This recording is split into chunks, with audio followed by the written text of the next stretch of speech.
Coming up this week on the Digital Lifestyle Show, on show 760, Gary and Richard are here, and we've got lots to talk about. We're talking about the closure of the physical Microsoft stores and what that means for the consumer efforts going forward. We'll be talking about the Amazon Prime app for Windows 10, which looks quite interesting. New Windows Insider builds. We've got some VR news, EV charging news, and lots more. So let's get straight to Richard and Gary. Richard and Gary, good evening. Good evening. Good evening. Yes, and we've made it all here once again on Teams, in audio and in vision on our YouTube channel if you wanted to go on there as well. I've got my workflow now for editing in Camtasia Studio working quite well, actually. So although I did realise, and I don't know if anybody noticed, probably not, but when I was exporting from Adobe Audition, I was doing it at 48K. And then when I was doing it from Camtasia, I just left all the defaults and he was doing it at 256K. So it was quadrupling the amount of storage size. So instead of being 50K for an average show download, it was at 50 meg. It's at 200 meg. So apologies if I've used people's bandwidths up. I never checked. I just export, next. But it filled it my Libsyn. I think Libsyn said, you need to buy more storage. Why? I've been doing this for a long time. We don't need to buy more storage, but it's because the file size was quadruple. You see, it's a typical Windows fanboy going, store updates, how much? That's fine. I'll have as much bandwidth as you want. Yeah, exactly. So, so there you go. I won't be doing that again. So file sizes are back to 50 meg now. Excellent. Okay, so, we've got quite a lot to fit in today. We've got some store news, good and probably bad. We've got some app news, we've got some Windows Insider news as well. And there's a new feature in Windows Mixed Reality as well, I want to briefly mention. So lots to talk about this week. Before I start, I've rebuilt my gaming PC, my gaming laptop over the weekend because Windows Mixed Reality does not like the new fast ring builds at all. I don't know if it was just my image, if it was getting a bit beaten up, this image now on this gaming laptop, because I used it for testing the Duo emulator, the Surface Pro, the 10X emulator, and when I fired up Windows Mixed Reality on it, just nothing, just a black screen. So I wiped it and got a nice clean machine now. Which there's something very, I don't know, there's something very nice about a nice clean machine after you do a clean install. It is. I mean, I'm actually quite a big fan of the reset from cloud thing, which is just wonderful. You press that button, and then your machine is gloriously cleaned, and suddenly loads more disk space. Do you think, how's it got more disk space? It's the same apps installed, but yeah, it's great. And of course, when you're on the fast ring, you can't opt out of the fast ring. That's one of the issues. Yeah. Since they changed, well, I should say dev channel, but yeah, in the old days, you could wait. You could wait till it caught up, couldn't you? You had like a window in time where the fast ring was effectively what was going to be the release preview ring at some point, and you could opt and you could switch around and sort of hop off the roundabout. But you can't do that anymore. So I had to do a full. So I downloaded the ISO and did a full clean install. So I lost everything, but of course it's only a gaming thing. So with Steam, and it pulls everything back down. In fact, what's nice as well is this machine has got an SSD and a spinning drive, and I installed all the Steam stuff on the spinning drive. So when I downloaded Steam Client, I just pointed it to that directory, and you didn't need to re-download everything again. We seem to work quite well. So. Oh, nice. Yeah, it's quite a fairly easy process to get that all up and running. So I've lost all my custom environments in my Windows Mixed Reality stuff, but it's clean again now because I'm going to be buying a new. I'm going to get myself a new gaming wheel for the PC. So I was thinking one of the Logitech ones. I did borrow one a while. That's the one I used when I was racing with you, Richard. I borrowed a Logitech one. I think I was when you was doing there. I had to give that one back, so I'm going to get my own now. Oh, great! Well, I mean, I've got Forza Horizon 4 on the PC now, so on that Xbox Live subscription. Oh yes. So yeah, I'll give you that. Yeah. So I think that there's I think it's a G920. There's two Logitech G. There's a G29 and G920, and one's a PS4/PC and one's Xbox/PC. So I get the Xbox variant, although I'll probably not use it on the Xbox. But anyway, that's the one for me with the pedals and everything. That I tried playing Project Cars 2 with the controller, but it's just not the same. Even with VR, it's still not the same. VR with the wheel is the proper experience. And of course, all the F1 drivers have all been doing all this sim stuff for a while, haven't they? But get back to real now. We're getting back to some real racing soon. Right. Okay. So what's the first story up this week? Well, I think last week we played the R2 music, the old Simon Bates music. Oh, yes. I alluded to in the show title, but it looks like I'm going to have to bring this music out again. And this time it's really sad, actually, compared to last week. We were kind of joking around, but this is actually a real shame. So Microsoft stores, Richard, what's happening there? Oh, dear. Okay. Well, yeah, they're all going. So, I mean, they closed the pop-up stores in the US last year, and as of last week, they're not going to reopen their brick and mortar stores either. They were all closed down in March, obviously, as many stores were due to the lockdown and the virus issues. And I think Microsoft has decided that there's little point in reopening them. I mean, let's face it, they were never particularly packed or crowded, but they were a very useful place to go and see all the hardware on display working as it should work. But I guess the powers that be have decided that really and truly selling these things online is a better bet. The staff is going to be set to supporting customers online, which is what they've been doing for the last 3 months anyway. And I think only the 4 flagship stores are going to remain, which is the one on Microsoft's own campus, the New York, Sydney, and of course the London store, which only opened last year. And I think they're going to be they'll stay on, but they'll be reimagined. And I think it's very sad, particularly if you want to go and see Microsoft hardware like Surface devices, configured and able to be demonstrated by people who in theory should know what they're talking about, although I must confess that wasn't always my experience of a Microsoft store. But no more, it seems. They are being closed down. I think they're going to take a charge of $450 million to do this. And I think the reason they've done it is because, of course, their quarterly results, I think, are actually due out today being the 30th of June. And I suspect they had to get this announcement in because there was an SEC, the Securities and Exchange Commission filing saying this was a major thing that's going to happen.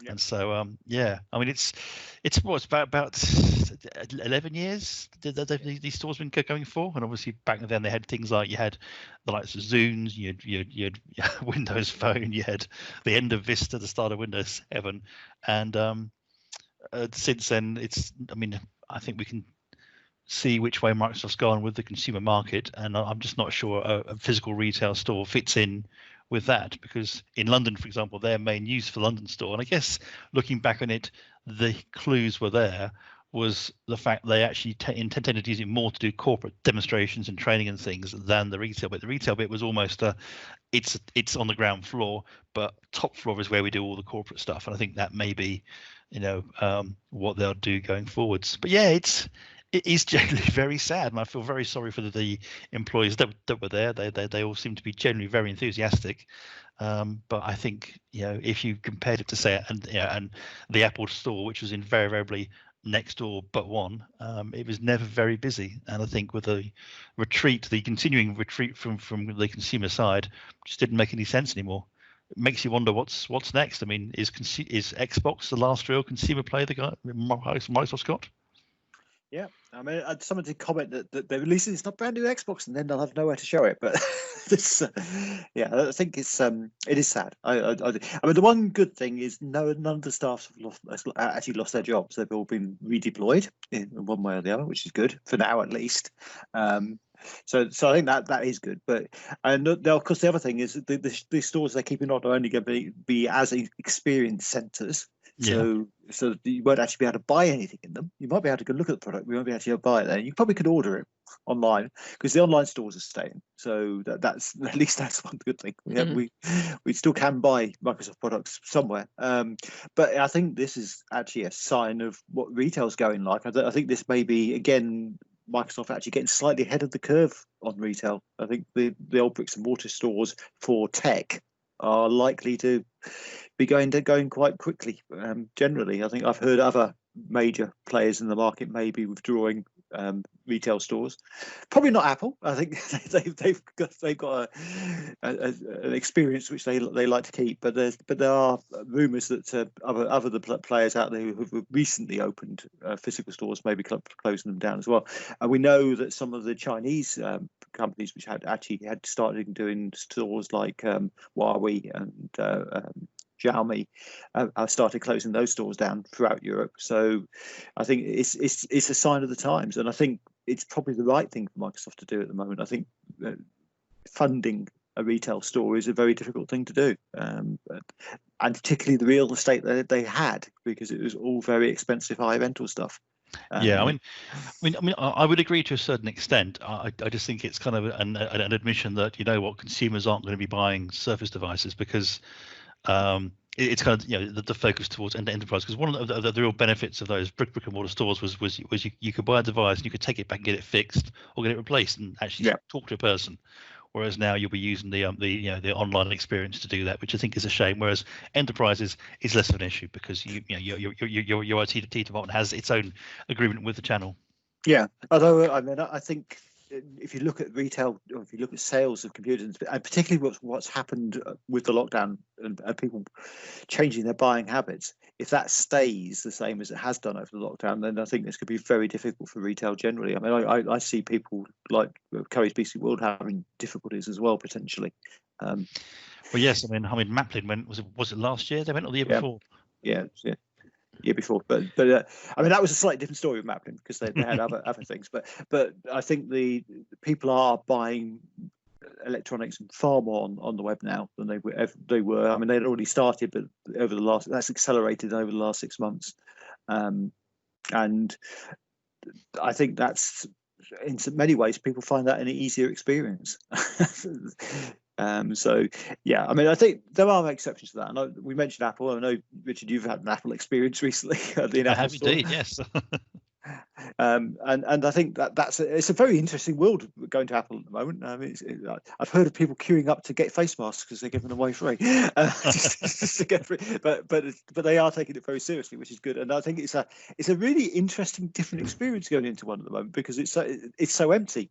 There's just nobody there, and you get. Yeah, I mean, I describe it as utterly glorious, actually. Yeah, one-on-one service. So yeah, but I think But that actually is an interesting way of looking at the store, because Apple stores have very much been a showcase, and I know that's what Microsoft's tried to do with the store, as opposed to a sales pitch. They know they're going to get a lot of their sales online, not actually bought through the store, but they just want people to look at the kit. And I can see that being maybe not a single manufacturer doing that, but maybe the idea of actually showcase environments for people to go and look at products and then order them online.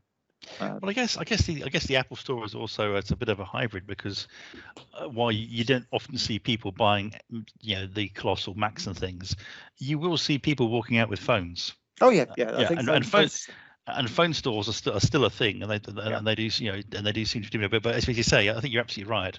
Actually going in and buying a PC and things, or heck, I'm calling a MacBook a PC. It is a personal computer, so it's a PC.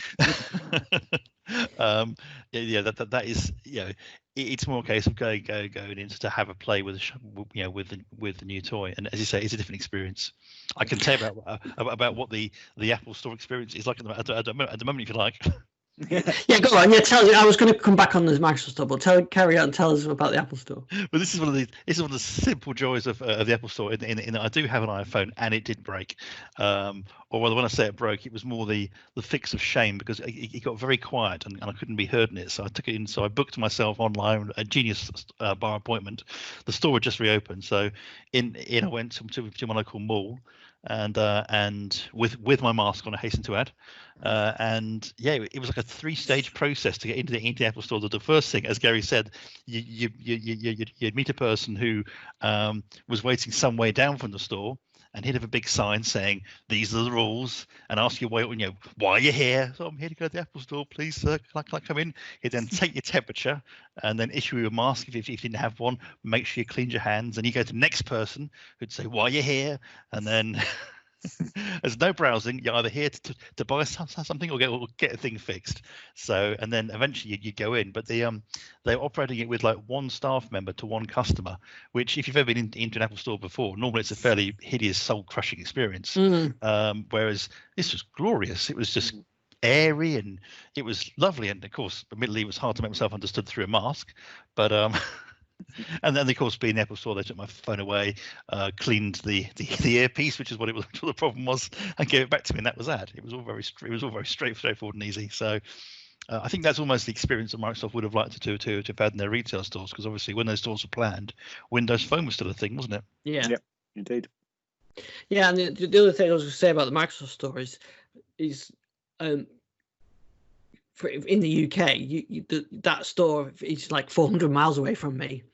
So if I wanted to buy a Surface in a physical store, I'm not going to go down to London to get that anyway. So yes, it would have been nice to go down to the store, but that store was open in July, and I never went. So if I really wanted to go and hands-on try some devices, I can go to a local John Lewis or PC World. If PC World is a strange thing where some stores stock them, some don't. But anyway, it's certainly in the Trafford Centre in Manchester, John Lewis has a good selection in there that I could go and play with them on there. But of all the devices that I've got around me now, I don't think that there isn't any devices that I'm looking at that I actually went into a store and bought. So the need for a store is just not it's not the same. I guess it is for some things. I don't know, some bought before lockdown, the week before lockdown, I think it was. He bought a Samsung watch from a Samsung store, and he went in there and he pretty much knew what he wanted, but we wanted to go and have a look, so he looked at the watches and he bought the store, and he bought the Active 2 and the earbuds and whatever. So I think he probably would have got it online if the store wasn't there, but it was nice for him to be able to go and have a look and try the different, look at the different strap sizes and that kind of thing. But yeah, I don't think not having a Microsoft store will affect most people's purchasing habits. It was just nice to have that one there, at least as a flagship. Yeah, and again, the flagships aren't going away. You'll still be able to go and look at stuff. It's they aren't going to disappear. It's just I guess it just feels like, I guess coming so soon after Mix, it just feels like more of a retreat from the consumer stuff, and obviously that's the thing that we enjoy talking about. Yeah. Although I can bore for England about enterprise if you like. But I think it's it's to do with what Gary was saying. That's the thing, isn't it? Retail is changing. I'm not very good at necessarily wanting to queue up to go to into a store, so it's all that kind of thing. So if you can buy it online, I buy it online. It's still nice to be able to go and try devices out, though. That's one of the things that it would be nice to see, and I wish that and I hope that maybe some of this money that would have gone into that can go into the retail opportunities with the likes of PC World and John Lewis, because John Lewis usually have a good display of surfaces and they're there and you can play on them. PC World, an example, in the one in the Trafford Centre, which is the big shopping mall in Manchester, they have a great selection in there. They've got studios and everything in. The one near the nearest one to me, which is in a retail park, has no Surface devices in it at all. But it's a big store, but they don't have any Surface devices. And I always found a bit strange that how they work out the demographics on that. Maybe it's down to the old split, because I guess the people with longer memories remember that the old Curry's stores were the hardware stores, weren't they? The Dixons were the ones that sold PCs, and then they kind of merge them together. So maybe it's somewhat split like that. I don't know. But if the one is near Bolton, which is not far from me, and if you walk into there, there's no sign of a Surface. They've got all HPs and Dell, no, not Dell, but HP, Lenovo's, all the usual stuff, and Apple, but no Surface. I always found that really strange. But then 15 miles away in the store in the Trafford Centre, they've got all the Surfaces there. So I hope that can be a bit more consistent. But like Gary said, I think the number of people going that to choose that as a way of buying equipment is probably less, and people are just looking at Amazon reviews, looking on YouTube and everything else. Yeah. But yeah, I guess so. That was a good point you mentioned, though. So for example, the one in London isn't actually closing. So is that still? I mean, I know times are a bit strange at the moment, so I'm not sure. But is the the plan for when some normality comes back, that you will be able to wander into that store and have a look, but you won't be able to buy because it's not carrying stock. Yeah, I mean, I'm not 100% sure what their long-term plan is. I mean, at the moment, I believe you'll be able to walk around in it. When this announcement was made, there was mutterings that you may still be able to buy things in there, but that appears to have now gone away to being you could walk around and have a good experience. But I think it's still early. This has been very sudden. Yeah. Very, very sudden. So I think they're still feeling their way around to see how it's going to work, because it is a whole new world out there, because it's like, if you're not going to sell things, you're going to have people walking around, but then you still got to do you're limited to 10 people in store. So, I mean, I hope they'll find some way that people might be able to buy some gear in there.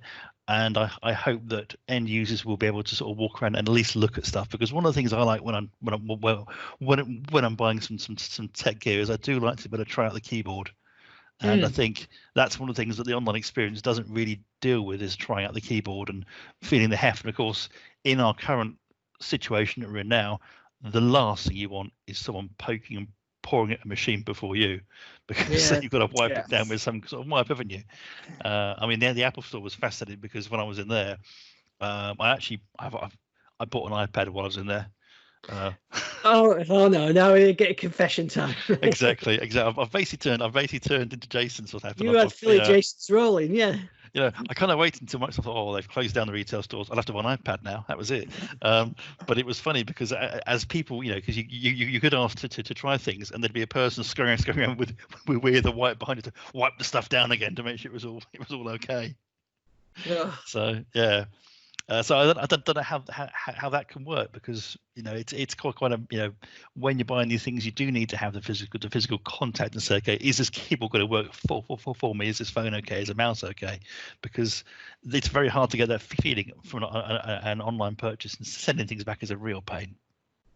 Yeah, I think that's probably one area that like that experience we had where you took your phone and got it repaired, walked out again without any physical store. Yeah. That's difficult. But then, like I said, you're 400 miles away. I'm probably not going to buy from there and drive 400 miles to if there's a problem with it. So it's not Microsoft's fault if you're living in the wrong part of the country. Just saying, Most people don't. So that's the thing. So well, anyway, yeah, it's I hope these experiences now they're using for the corporate events and other things, which I can see working quite well.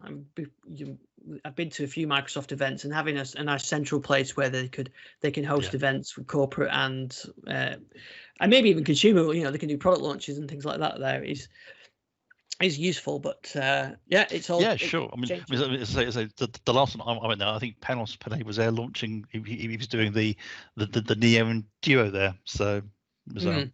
So the Neo. So did you order a Neo then? No. You got an iPad instead. I got an iPad instead with a keyboard. So I didn't get a Surface Go 2. I got an iPad with a keyboard instead. Oh, you got that because I think it was last week you nearly bought a Surface Go 2. I did indeed. But they've now closed the retail stores. So what can I do? I had to buy a. Yeah, it's amazing. They do have these things you can go on the internet and buy stuff now, but this newfangled interweb thing. No.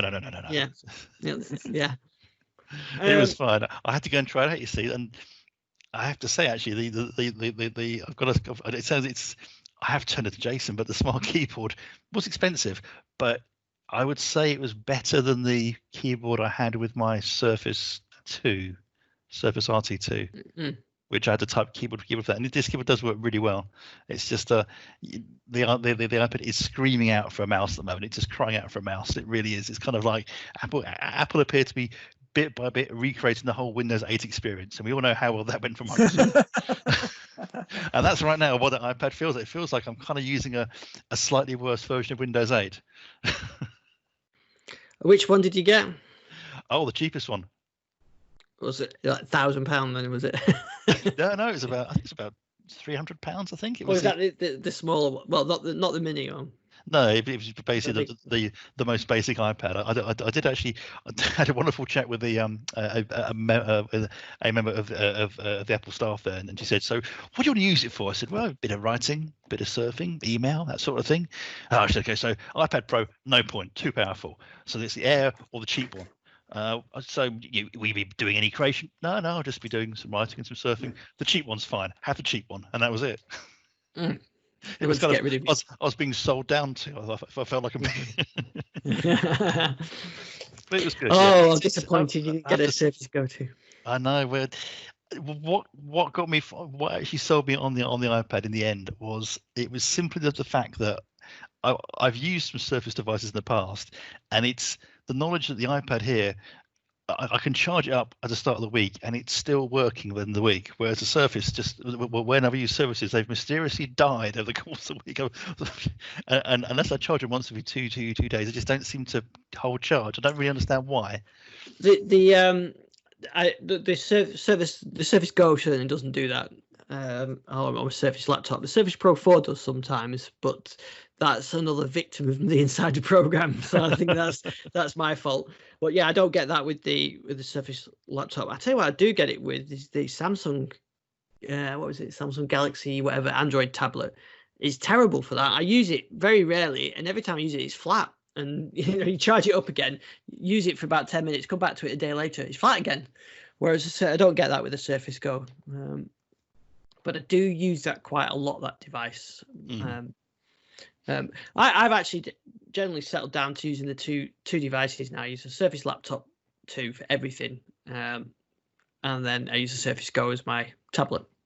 Yeah, I mean, I still use my old Dell XPS 13 for almost everything, and the iPad is quite handy as a consumption device. Yeah. I would have said until recently a good device for doing things like Amazon Video and what have you, but oh, well, that was seamless, that one. Yeah, launched the gears there. Yeah, that was a seamless transition, because did you know that Amazon have launched Amazon Prime app for Windows 10? I did not know that, Ian. Tell me more. Yeah. So if you'd known that, would you change your mind and reconsider now you could return the iPad? No. And get a Surface Laptop 2? No. Well, this week, I think it was like the end of last week, no formal announcement. It kind of slipped out, I think, this app, and I don't think it was ready because you couldn't sign in. But now it's fully there in the Microsoft Store. There's the Amazon Prime app for Windows 10. And at first I thought, well, what's the point of that? Because it just looks like it emulating the browser. In fact, it's very much the same. But actually, it's quite a neat little app because it's got offline playback as well, which I always found really handy. I mean, not doing so much traveling at the moment, but when I was traveling, you're not always sure when you've got an internet connection, and especially if you're going on a plane or something like that, it's really handy to be able to download some TV shows or movies onto your device. And that's exactly what you can do with the Prime app. So you sign in with your Amazon account. You can browse the store, you can purchase stuff, you can view the channels, and you can view your content, and then you can watch them and you can download them. And you get a choice of download size. You can, I think it was like low, medium, high, depending on the higher quality, bigger download size. And that was it, really. It's a pretty simple application, but it works quite well. I tried it out today, and I was quite impressed with it. I did a quick video walkthrough of it, but it's quite handy to be able to have the offline playback. Yeah, I'd say the offline playback is a key feature, because you can do the rest of it pretty much through a browser, but the offline playback, being able to download locally and then watch it offline is, well, it used to be really important when we used to go places. Yeah, not so much that. I said there was another app actually that I forgot to put in the show notes that Microsoft quietly launched, and I don't know whether they've actually intended this for public access, but it's there. Is a Microsoft file recovery tool. Have you seen that? Yes, I did. The Undelete tool. Yeah, this is an interesting one, because it's I mean, didn't they, Gary, you might remember this, didn't they pick up an Undelete tool when they bought sysinternals that bought? Yeah, they did. Yeah, Mark Rasinovich on the team. I love those tools. Yeah, so PS tools, and brilliant. I mean, obviously this seems to do a bit more than that did, but on the whole, it's, I mean, and there's always been an Undelete in Windows. It's just this seems to be more complete, although it is a command line only tool. I think it's been around for a little while, but we've only just noticed it in the store because it's a store download. But it only works on the May 2020 update. Yeah, on 1.0.4.1, isn't it? Yeah. So, but yeah, it's a neat little tool. It'll in theory recover stuff from NTFS, from FAT, EFAT, all the various file systems. It'll use signatures to sort of retrieve specific file types like MP4s or .zip files.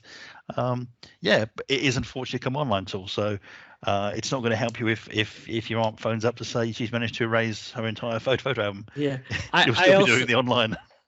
Yeah, and I thought, oh well, this seems a nice little tool. I'll do a little video walk through this.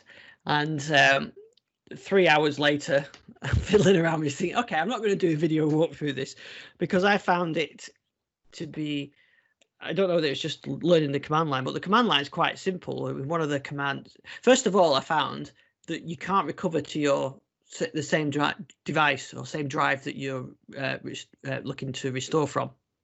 So if the delete files are on your C drive, you can't recover back to your C drive. You have to put an additional external drive on there, which is a bit strange because I thought, well, why not? You could just dump it to another folder, but anyway, you do. So you have to put it. So I did that. I set an external, USB drive in there, and then one of the options is the file name filter, isn't it? So it's like /n, and you can say which folder it was in, and you can include wildcards. So I put an exe in my downloads folder, deleted it, went to the command and did /users /e and downloads /star.exe, ran the command line tool. And it whirs away for quite a bit, and then it just started deleting or restoring, I should say, onto this alternate drive, all sorts of files, totally ignoring my command line. It was restoring.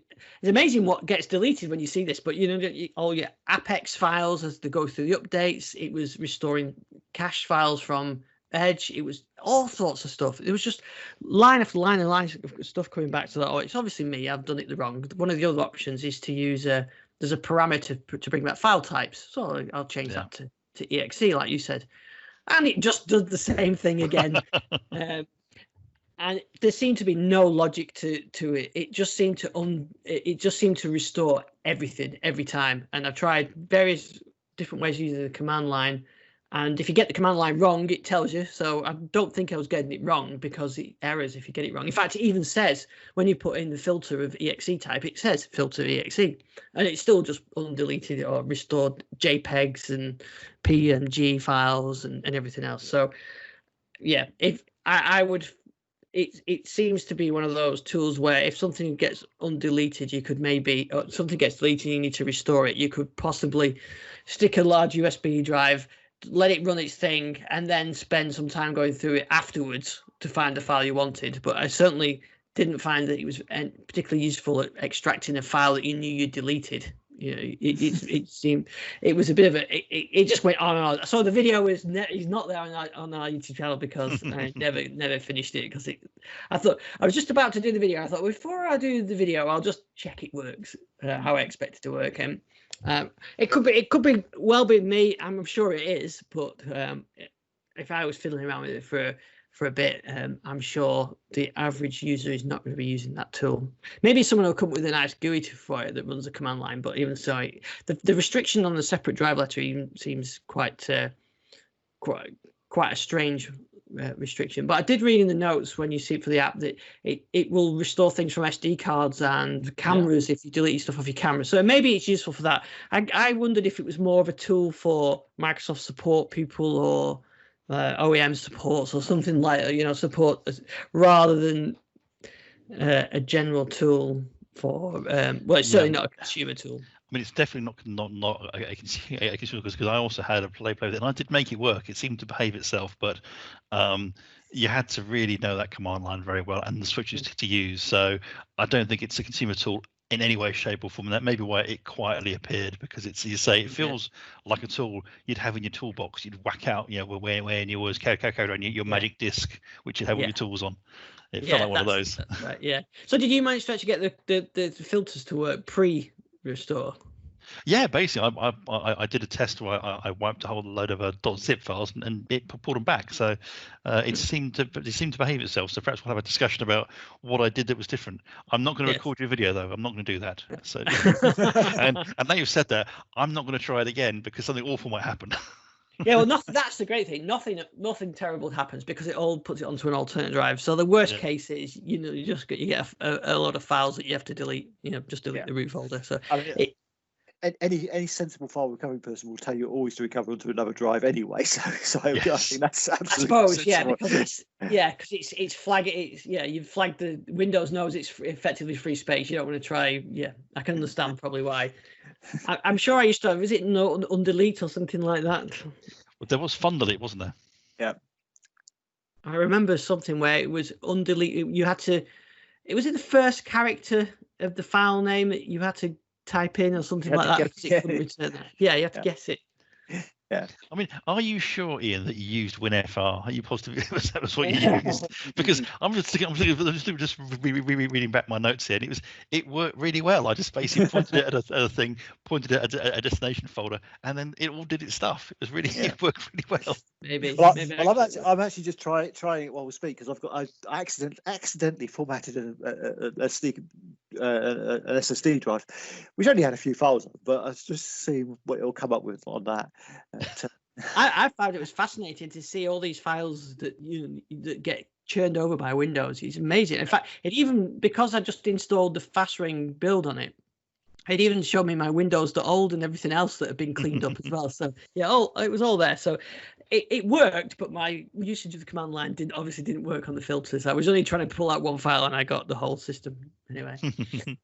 But it was interesting to see it rebuilding the file structure. And like I said, I got a FastRing build on there because there was a FastRing build last week. There was indeed. It was build 20152, which it's back to the old Windows Insider build after the excitement last week.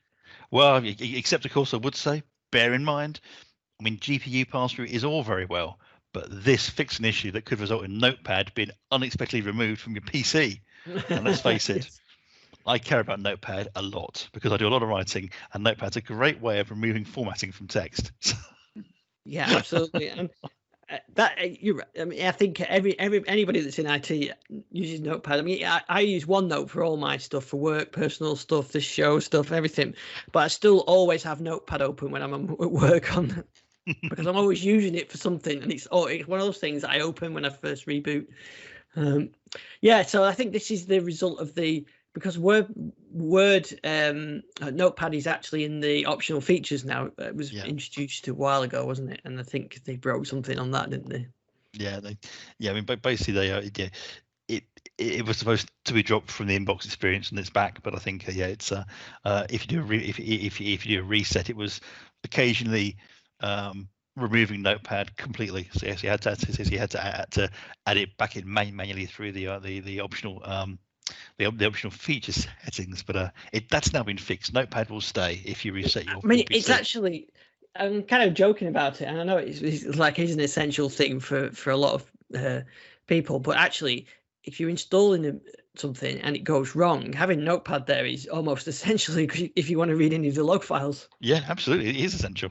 Yeah. I would be lost. I would be lost. So when there were a few other minor fixes in this build that came out last week around update icons, and I think there was one about where Windows said it needs space to continue, and it said choose continue to continue, and there was no continue button. That's a good one. That.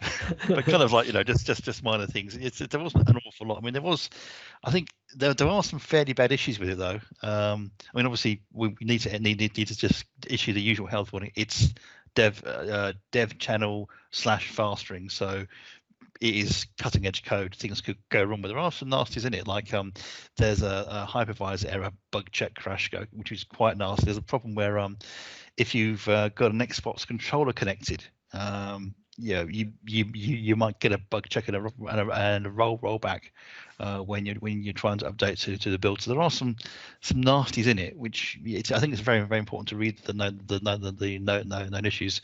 I did quite like the one where Task Manager reports 0% 0 gigahertz CPU usage in the performance tab. That was quite a good one. Yeah, that was quite good. I mean, it was we've been having these builds with very little changes in. Then last week, because we had that big jump as they switched to to pre-release, we had the big all the changes, but the issues list was small. But we've got a big issue list this time, but that's pretty much what you expect at this stage. Yeah, development cycle. And going forward, I mean, one can't help wondering if we're going to see many more big bang features, apart from obviously whatever they're doing to make the Linux apps have their own GUI, because I think the focus does seem to be more and more now on that they're really trying to work on the quality rather than adding in any huge big whiz bang features now. I mean, hopefully we might see some 10x stuff creeping in, but the rest of it seems to be does seem to be more minor tweaks now. I think the days of all there's the people hub, or all there's this and there's that. Those days might be behind us for a while for Windows 10. Certainly as they focus on making the core more stable. Yeah, absolutely. Did you notice as well that the channels have been renamed now in the settings? So actually, it doesn't say fast ring, slow ring anymore. It says dev channel and was it beta channel? Yes, I saw that. Yeah, so that's not too bad. I think they announced it a few weeks ago, but it's in there now. So I'd still like to see the Canary channel like we get with the Edge and get daily builds or something like that. But I don't think I could cope with doing daily build videos. No. This bug has been introduced today, and no, I don't think I can cope with doing them. But anyway, it's good to see they've updated those settings on there as well. Something else that I noticed that was updated last week, which is handy for Windows Mixed Reality users, isn't it? Richard, don't say it. I'm staying quiet. Yeah, you were going to say it. You were going to say it. And Gary said he nearly bought one. He nearly added to that list, but then changed his mind. I mean, I was going to correct you on using the plural of user, but that's okay. Yeah, I did almost buy one. I was out in a local John Lewis, and they had a one for £160. Oh, she got that definitely. HP, one of the HP ones, but I've got controllers actually go for more than that. I know. I thought it's crazy low price. I was tempted, but I've got other things I probably need to spend money on more than that at the moment. But yeah, so if does anybody just want, I'd rather one of our listeners gets it. It's actually in the Norwich John Lewis, so go and find yourself a bargain. I guarantee you there won't be a queue. But yeah, I mean that's exceptional. But it does show that these things are starting to get discounted quite rapidly. Yeah.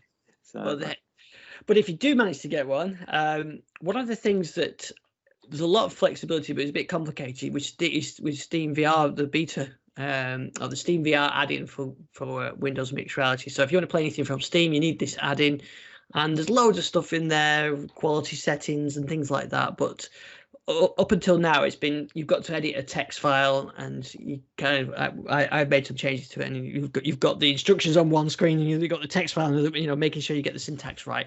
But Microsoft have added a GUI to that now. So if you go into the Steam Home, there's a little mixed reality button in there, and it brings up a GUI with the settings so that you can set it up without having to understand the text file layouts and things like that. So that's quite good. This is one thing they do seem to have quite a bit of development going on. I don't know over anything else really on mixed reality. They just keep chugging away and just chipping away at little features and fixes and things like that on the Steam integration. Perhaps it's because this headset's coming out. But it's good to see them do that. Now, a couple of things. Richard, you mentioned to me about the Oculus Go. Oh, yeah, yes. We haven't talked about that. Yeah, I couldn't remember if we had or not. Yeah, the Oculus Go, that's the kind of entry-level VR headset. That got axed last week, or rather they announced it was being phased out and they wouldn't be selling anymore, and so it will gradually phase out from the shelves and things. This was the very, I mean, thinking of Gary's 160 pound HB thing. This was like Oculus's standalone headset, and I think you can currently pick them up for around the 100. I've seen the 32 gig version going for around the £140 mark, and it's it's little more than a smartphone stuck in a headset, really, ultimately, except perhaps even more limited. But it was kind of a good entry point for people to sort of dip their toes into VR without needing to buy a big expensive rig. And it had 3 degrees of freedom, I think, in terms of the headset itself. It wasn't that interactive. Good for more having experience, but the controllers weren't anywhere near as interactive as, say, the ones on the Windows mixed reality, the Vive or the or the Rift or Quest. But it looks like after it's been out for, I think, a couple of years, I think, and now it's going away, and there's nothing really to replace it in the Oculus lineup because they want to move people onto the Quest. Quest is still quite a pricey device. I mean, it's I think it's $399 it starts out, I think, for the 64 gig version, and the Quest again is also a standalone device as well. You don't need a PC to plug it into, which you do need obviously with the mixed reality headsets and also the Rift S and the Vive devices. So it's standalone, but it's quite a bit more expensive. And I know from a few people who use them for enterprise and corporate work, they're actually quite upset about the Go going away because it was a very inexpensive way of creating these corporate experiences without needing to spend thousands or more on more expensive hardware. Because obviously, if you want to go for something like, say, the Oculus Quest for business, you're actually talking £1,000 or $1,000, which is not cheap. And obviously then things go up from there. So the Go was quite a neat entry level point, but sadly it appears to be going away. And the thing, the Google Daydream's gone, hasn't it? I think the Samsung one's gone as well. So it seems like the low end VR stuff is kind of going away, isn't it? And it's on these specialized devices like the HPs and the Quest, the Quest, the consumer ones, but the HPs and the Rift for the sort of higher end gaming ones or corporate ones. So it seems that the kind of gimmicky Android ones are going away. Yeah, true. Although I mean, I think the Go did feel like a proper device, so I'm a little surprised it is going when there's nothing to replace it at that price point in the Oculus lineup. Maybe there will be something coming out for Christmas, or maybe a fairly substantial price cut for the Quest 1 when the Quest 2 appears. Yeah, could be. I mean, that the Quest is a nice device because you can get the cable and can't you turn it into a tethered one as well, so you get really the good quality gaming graphic. You could use it for project cars and that kind of thing. You could do, although I have to say, my Quest, I've never actually bothered plugging it into the PC because the games it's got are the kinds of games I enjoy playing, like sort of flying type games and that kind of thing. Don't need a PC, and I've actually been very impressed. I don't know how the developers have done it, but but I've not really missed the PC at all. I've not fallen back to my Rift headset at all for anything apart from the odd game of Lone Echo. Yeah, well, I think for something like Project Cars and the racing games, they're probably not ideal for the no. Anything Steam based, forget that. Yeah, which is the only thing I really like playing. So I'm going to get a new game. Get me a new steering wheel. I'm going to be back on that. There was one very interesting thing. Perhaps Gary might have some thoughts from a developer standpoint that I did see in the Oculus Go announcement was that they were going to, I think later this year or the start of next year, make it easier for developers to put software on the Quest headset without having to use the Oculus Store. But it wouldn't be a sideload affair. It would be an actual proper way of getting software onto it, except not having to be part of the curated store. So I don't know, Gary, if you've heard anything about that at all. Not details. I mean, I obviously heard about that same announcement you heard, which sounds really interesting. I'm just not quite sure how they're doing that. I mean, obviously, I guess it's a self-hosted way of putting things on, but isn't that side loading? I don't. Well, exactly, yeah. I mean, it has to be done in a way that the end users aren't going to be frightened by it. So yeah, it's a weird one. Yeah. Now, there was another story I wanted to catch up with Gary on was is Ionity charging.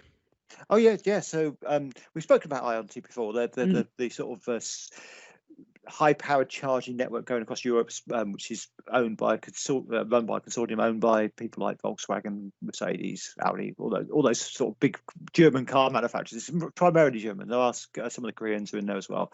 And we spoke about this year ago when they upped their pricing from a fixed fee to a rather scary 69 pence per kilowatt hour in the UK. Which, if you've got a car which takes as much juice as mine does, that's quite an expensive way of doing it. But they have been good in that they've actually added a lot of new chargers over the last couple of weeks. They've started this expansion.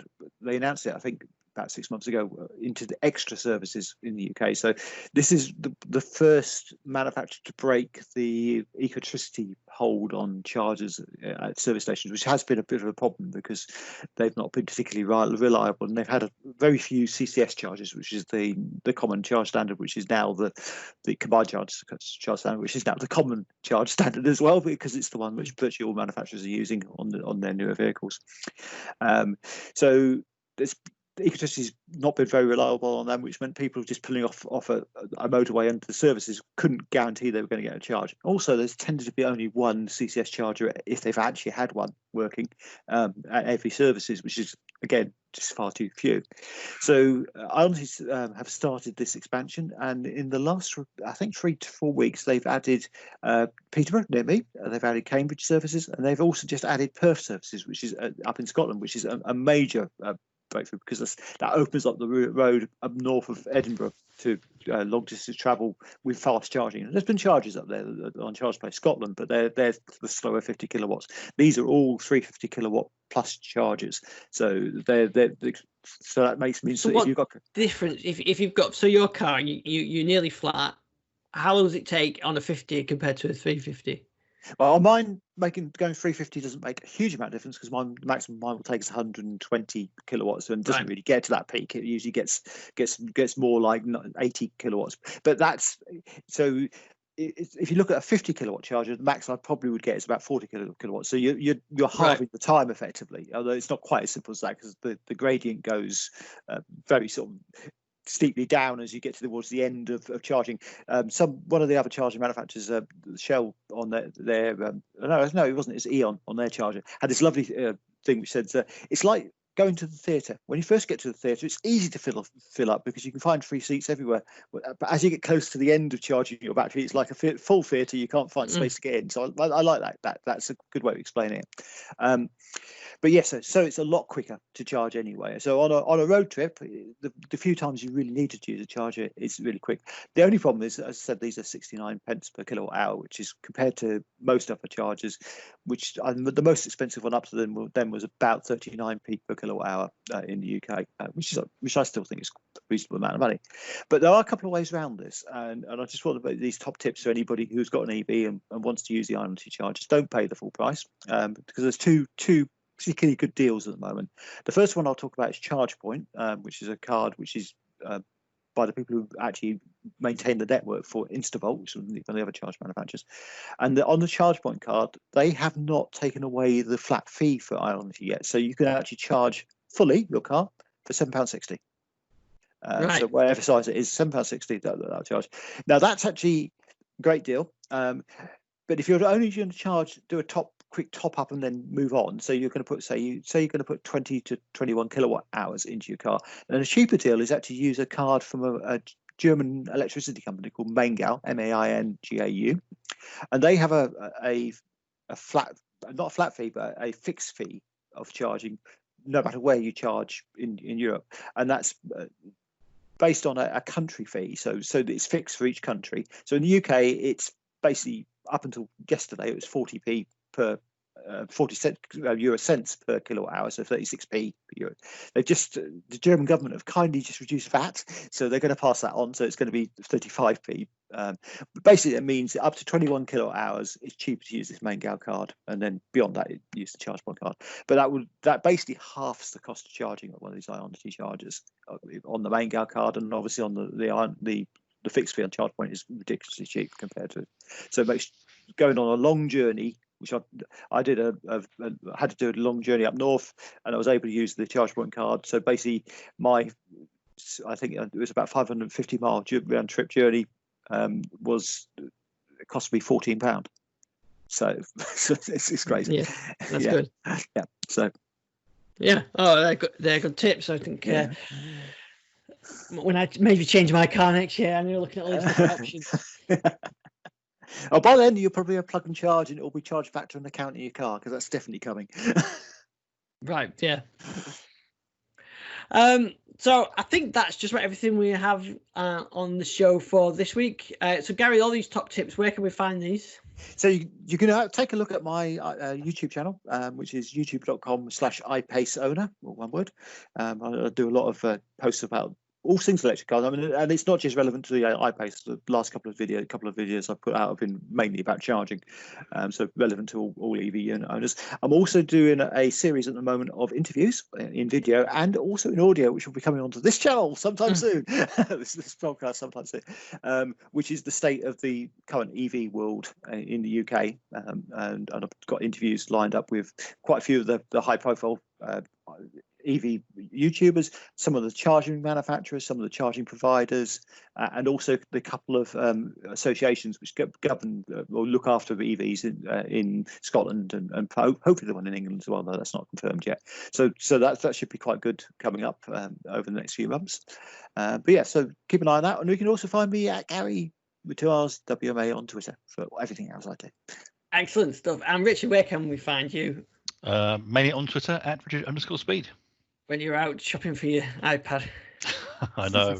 I've joined the dark side, Gary. Did you do that just to get your free mask? Is it an Apple logoed free mask? No, they look like standard ordinary masks, but I had one already. Well, I've bought mine on here just in case I need one when I go out, but so far I'm not been anywhere to use it, so which is I'm quite happy with.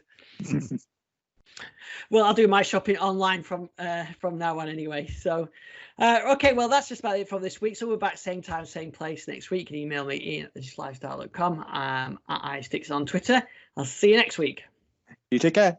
Cheerio.